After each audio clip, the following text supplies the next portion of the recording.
बिस्मिल्लाहिर्रहमानिर्रहीम रब्बि इश्रह ली सदरी व यस्सिर ली अमरी वहलुल उक़्दतम मिन लिसानी यफ़क़हू क़ौली। डियर स्टूडेंट्स, अस्सलामु अलैकुम व रहमतुल्लाहि व बरकातुहू। प्रीवियस टॉपिक के बाद जो हमने डिस्कस किया था about biology, what is biology, तो सेकंड टॉपिक आज हम डिस्कस करने के लिए जा रहे हैं, दैट इज लाइफ। हमने अपने फर्स्ट टॉपिक में एक चीज देखी थी कि biology is the study of life. तो एक क्वेश्चन है कि जिसमें लाइफ है वो लिविंग थिंग है, जिसके लिए एक प्रॉपर वर्ड मैंने आप लोगों को बताया था, लिविंग ऑर्गेनिजम्स।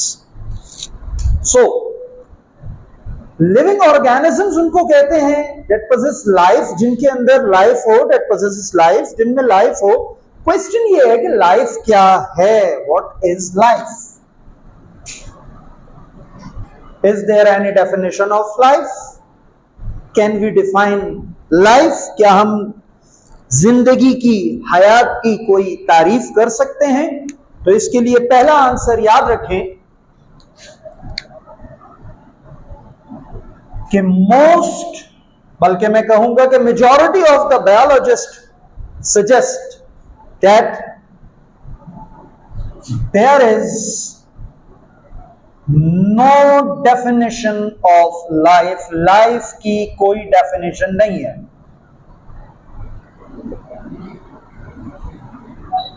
हां, but there are some characteristics of life. कुछ प्रोसेसेस ऐसे होते हैं जो सिर्फ और सिर्फ लिविंग ऑर्गेनिजम्स में होते हैं, नॉन लिविंग में नहीं होते। मैं उनमें से डिटेल में बाद में बताऊंगा, 3 एग्जाम्पल बताता हूं। बेटा एक बात बताएं, ये डेस्क यहां पर हमारे सामने है, आप इस पर बैठ सकते हैं। ऐसा हो सकता है कि इसकी ग्रोथ हो जाए, आज ये हो, 1 साल बाद ये बहुत ज्यादा बढ़ जाए, ऐसा मुमकिन है? नहीं है। अच्छा चले, एक सेकंड क्वेश्चन है, ये मेरे पास मार्कर है, इसको न्यूट्रिशन की जरूरत है, कोई फूड वगैरह खाने वगैरह की जरूरत है? क्योंकि नॉन लिविंग है। इसका मतलब कि कुछ प्रोसेसेस ऐसे हैं जो सिर्फ और सिर्फ किसमें होते हैं, लिविंग बीइंग्स में होते हैं, उनको लाइफ प्रोसेसेस का नाम दिया जाता है।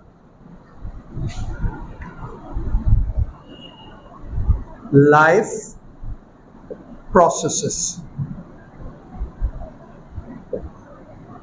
और ये लाइफ प्रोसेसेस तकरीबन 9 के करीब है। वैसे तो 8 हैं, लेकिन ग्रोथ और डेवलपमेंट को अकेले किया, सेपरेट कर दिया तो 9 हो गए। अब ये लाइफ प्रोसेस जो तकरीबन अभी हम यहां पर 9 के करीब डिस्कस करेंगे, ये जिस चीज में आ जाए तो हम कहेंगे कि उसमें लाइफ है, वो लिविंग बीइंग है, लिविंग ऑर्गेनिज्म है। और जिसमें ये 9 कैरेक्टर्स नहीं होंगे तो हम कहेंगे कि वो एक नॉन लिविंग थिंग की कैटेगरी में आने वाली चीज है। अब वो 9 कैरेक्टर्स में number 1 is metabolism, second growth, third development. इनको मैंने जानबूझ के साथ लिखा है, तो इसमें बहुत माइनर डिफरेंस है जो हम डिस्कस करेंगे इंशाअल्लाह। Fourth movement, 5 respiration,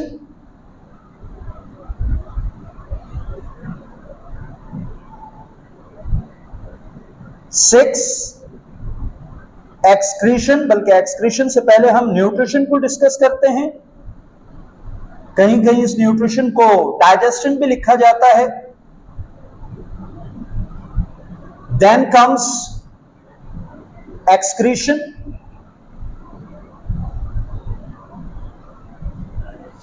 irritability,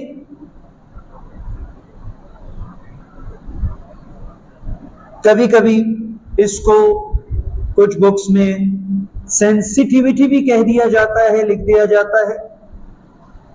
1 2 3 4 5 6 7 8। और फाइनली जो लास्ट कैरेक्टर हमारे पास आ रहा होता है, रेस्पिरेशन भी हो गया, मूवमेंट भी हो गया, development, metabolism, excretion, last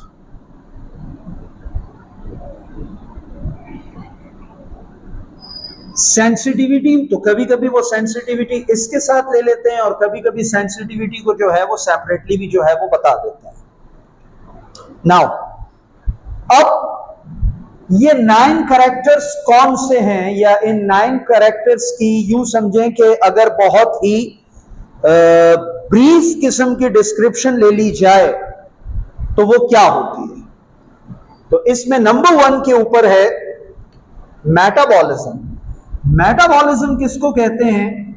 the sum of all chemical reaction. किसी भी लिविंग ऑर्गेनिज्म में जितने भी केमिकल रिएक्शन होते हैं वो सारे के सारे इस एक टर्म में आ जाते हैं, metabolism.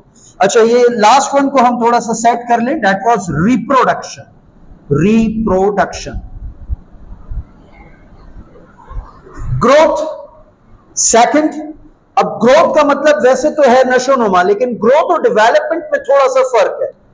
Growth that is as we usually say increase in mass, body के मास यानी सेल वगैरह में जो इजाफा होता है इसको हम कह रहे होते हैं growth.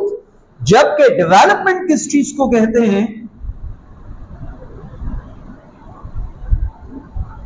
Increase in psychomotor responses. अच्छा, increase in psychomotor response means betterment in psychomotor response। और साइकोमोटर रिस्पॉन्स क्या होता है? तो इसके लिए तो हमें 3 स्किल्स देखनी पड़ती हैं, जिसमें हम किसी भी स्टूडेंट का या किसी भी लिविंग ऑर्गेनिज्म का, नॉर्मली एजुकेशन से रिलेटेड टर्म्स हैं कि साइकोमोटर डोमेन और कॉग्निटिव डोमेन वगैरह, लेकिन अफेक्टिव डोमेन की इस रूप में बहुत सिंपल वर्ड्स में बताऊंगा कि साइकोमोटर रिस्पॉन्स किसको कहते हैं। हाउ योर ब्रेन रिस्पॉन्स, आपका ब्रेन किस तरह रिस्पॉन्स हो रहा है। एक बच्चा है, अगर उसकी बॉडी को हम देख रहे हैं वो बढ़ रही है, मस्कुलर बनती जा रही है, वो लेट्स सपोज कि वो बॉडी बिल्डिंग वगैरह नहीं कर रहा है और उसने बड़ी अपनी बॉडी को जो है वो बिल्ड कर लिया है, दैट्स ये ग्रोथ। लेकिन उसकी जो मेंटल कैपेबिलिटी है वो इंक्रीज नहीं हो रही है, सहनी सलाहियत उसकी बढ़ने का नाम नहीं ले रही है। हम कहेंगे यार उसका जो साइकोमोटर रिस्पॉन्स है वो थोड़ा सा वीक है, ये डेवलपमेंट। तो इन वेरी इजी वर्डिंग अगर ग्रोथ और डेवलपमेंट का डिफरेंस आप समझना चाह रहे हैं तो ग्रोथ बॉडी, फिजिकली आपकी बॉडी का साइज किसी भी लिविंग ऑर्गेनिज्म का कितना बढ़ रहा है, ये ग्रोथ।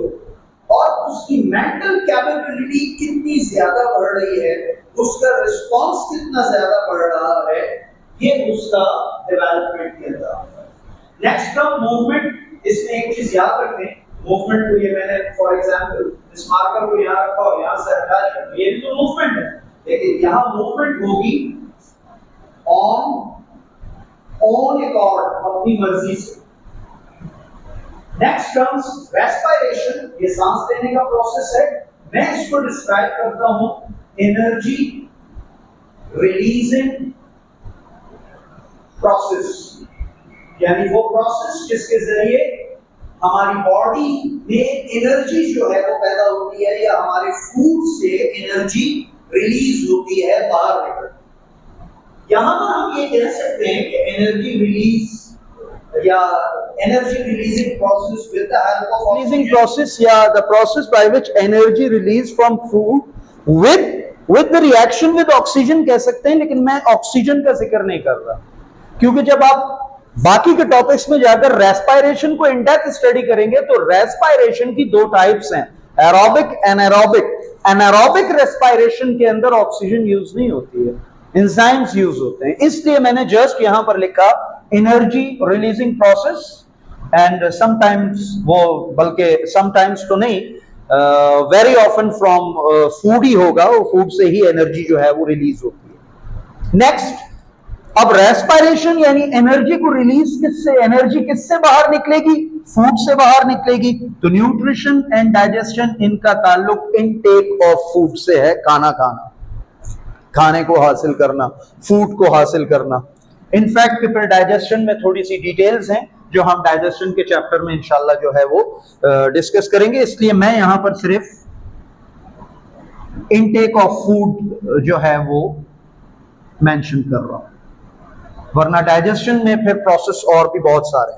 अब जब रेस्पिरेशन में एनर्जी रिलीज हो रही है, और एनर्जी किससे रिलीज हो रही है? फूड से रिलीज हो रही। तो एक चीज यहां पर आप अपने जहन में रखें, आपने बाइक्स चलाई हैं, अब मेजॉरिटी क्लास 9th मैट्रिक के स्टूडेंट्स बैठे हुए हैं, बाइक तो चलाइए, पेट्रोल का क्या काम है? बाइक में पेट्रोल क्या कर रहा है? उसको क्या दे रहा है? एनर्जी दे रहा है। अच्छा, जब ये एनर्जी रिलीज होती है तो इसके रिजल्ट में वेस्ट, फजूल मादे, वेस्ट भी तो पैदा होता है, कार्बन, स्मोक वगैरह, जो फिर पास आउट हो जाता है। यही हमारी बॉडी का भी हाल है कि जब हमारी बॉडी के अंदर रिएक्शंस होते हैं, मेटाबॉलिज्म होता है, रेस्पिरेशन होता है, रेस्पिरेशन के रिजल्ट में एनर्जी पैदा होती है, तो दूसरी तरफ हमारी बॉडी में जितना भी मेटाबॉलिज्म हो रहा है, जितने भी केमिकल रिएक्शंस हो रहे हैं, इनके रिजल्ट में, as a result of the metabolism, हमारी बॉडी में बहुत से वेस्ट प्रोडक्ट्स भी पैदा होते हैं। उन वेस्ट प्रोडक्ट को बॉडी से बाहर निकालना, वो कौन सा प्रोसेस हो जाता है? एक्सक्रीशन, यानी passing out the waste. Next, irritability and sensitivity. It means response to the changes in environment. Environment में जो चेंजेस होती हैं, आप उसको किस तरह रिस्पॉन्स करते हो, ये आपकी इरिटेबिलिटी या सेंसिटिविटी के अंदर आ जाते हैं। फॉर एग्जाम्पल, अगर मैं आपको कहता हूं बेटा ये जरा कैच कीजिएगा, ये आपके एनवायरमेंट में चेंज आया, मार्कर आपकी तरफ आ रहा है, आप उसको कैच कर रहे हैं, हाउ, आप किस तरह रिस्पॉन्स करते हैं to the change in environment, that is called irritability and sensitivity. Last, reproduction. That means increase in number or population of a living organism. Living organism की नस्ल का बढ़ना। तो ये वो 9 कैरेक्टर्स हैं कि अगर ये 9 कैरेक्टर्स इस मार्कर में भी आ जाए ना, तो ये फिर किस कैटेगरी में चला जाएगा? From non living thing to living के अंदर, इन कैरेक्टर्स की वजह से। और इन कैरेक्टर्स को लाइफ प्रोसेसेस कहते हैं। आप अपने आगे के जो लेक्चर्स आएंगे उसमें ये एक एक प्रोसेस की पूरी डिटेल जो है वो हमारे सामने आएगी। लास्ट फॉर टुडे जो हमने एक और चीज आज ही के लेक्चर में डिस्कस करनी है वो ये है, ये तो हो गया कि एक है लिविंग ऑर्गेनिज्म, एक है non living, not organism, non living thing. ये तो हमने देख लिया, लिविंग ऑर्गेनिज्म ये कैरेक्टर्स, नॉन लिविंग जिनमें ये कैरेक्टर्स नहीं है। डेड किसको है? वो लिविंग ऑर्गेनिज्म जो डेड है, डेड किसको कहा जाए? तो याद रखें, लिविंग थिंग और डेड में डिफरेंस ये है कि लिविंग थिंग में ये characters, sorry, non living thing और डेड का डिफरेंस ये है कि नॉन लिविंग थिंग में ये कैरेक्टर कभी थे ही नहीं। डेड का ताल्लुक, रिलेशन है लिविंग ऑर्गेनिज्म से, कि ये कैरेक्टर लिविंग ऑर्गेनिजम्स में कभी थे। जब ये कैरेक्टर लिविंग ऑर्गेनिजम्स में ये सारे प्रोसेसेस खत्म हो जाएं तो वो चेंज किस में हो जाता है? डेड। लिविंग थिंग और डेड में यही सबसे बड़ा फर्क है। क्वेश्चन किया जाता है कि नॉन लिविंग थिंग में, मैंने उसको लिविंग थिंग कह दिया, नॉन लिविंग थिंग और डेड में क्या डिफरेंस है? तो स्टूडेंट्स खामोश नहीं, बहुत सिंपल आंसर है। ये 9 कैरेक्टर लिविंग थिंग में, लिविंग ऑर्गेनिज्म में थे, जब नहीं रहे तो वो डेड बन गया। नॉन लिविंग थिंग में तो ये कैरेक्टर कभी थे ही नहीं। ये बात क्लियर हो गई आप लोगों को? सो देयर, अगर हम सम अप करें आज की क्लास का, biology is the study of life and there is no definition of life, but there are some characteristics of life. They are also called life processes and they are metabolism, growth, development, movement, respiration, nutrition, digestion, excretion, irritability, sensitivity, reproduction. ये characters अगर किसी भी living और किसी भी चीज में आ जाएं तो वो चीज, वो थिंग चेंज हो जाती है। ये तो हम नहीं कह सकते कि चेंज हो जाती है, मतलब समझाने की हद तक हम उसको ये कह रहे हैं कि ये कैरेक्टर जिनमें आ जाएं, समझ जाएं कि वो लिविंग ऑर्गेनिज्म है, और जिनमें नहीं है, कभी थे ही नहीं, वो नॉन लिविंग थिंग है, और जिनमें कभी थे और अब खत्म हो चुके हैं वो डेड के कैरेक्टर्स के, वो डेड की कैटेगरी के अंदर आ जाएंगे। तो आज के क्लास के अंदर हमने इसको डिस्कस किया। नेक्स्ट क्लास जो हमारी होगी इंशाल्लाह, उसमें हम डिस्कस करेंगे डिविजन्स ऑफ बायोलॉजी। ठीक है, उसमें हमारा डिस्कशन डिविजन्स ऑफ बायोलॉजी का होगा इंशाल्लाह।